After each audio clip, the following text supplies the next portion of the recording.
And where we're at right now in this age of life is problematic.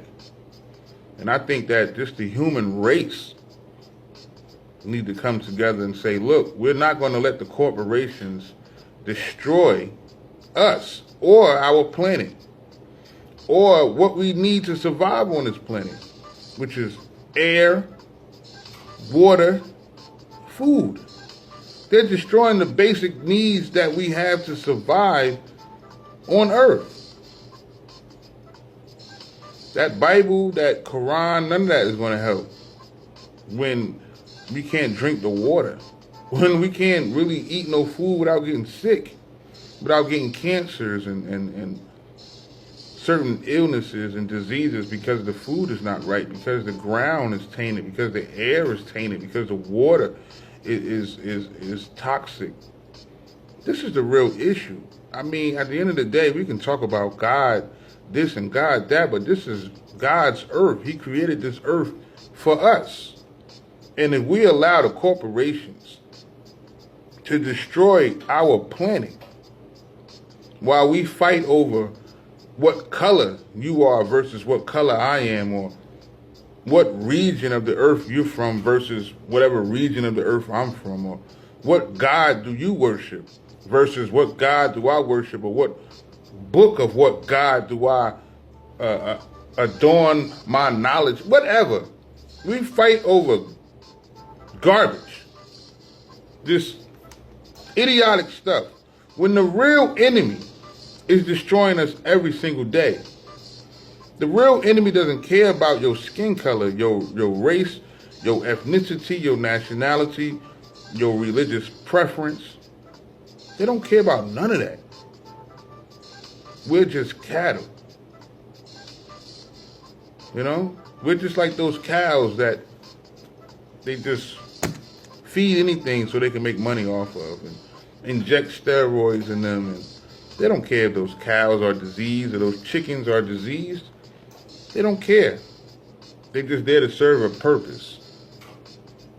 And that's to make the corporations more money, and more money. So, what are we going to do to fight against that? That's the real problem.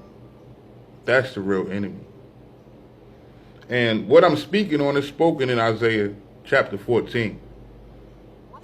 When it talks about Lucifer, it talks about this Confederate council, man, this council of people, this government that's trying to create a world of cities, trying to create a world of industrial slaves, corporate slaves. This is what Isaiah 14 is talking about.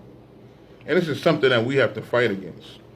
As a human race, not as a Muslim race or a Christian race or a Jewish race or whatever, a Hindu race or a Sikh race or whatever, a Buddhist race, none of that.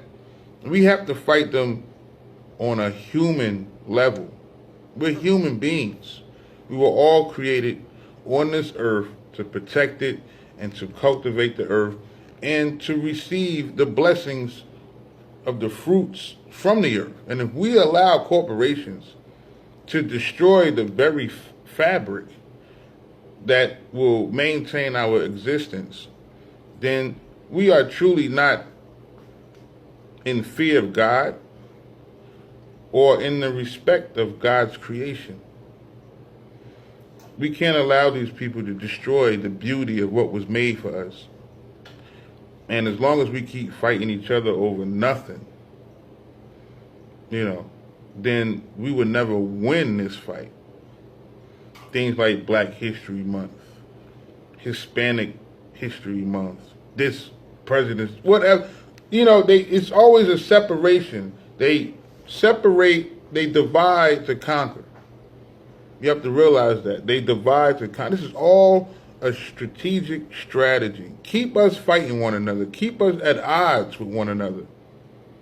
And we would be so focused on overcoming each other that we don't even realize that we are being overcome by the greater corporation, by the greater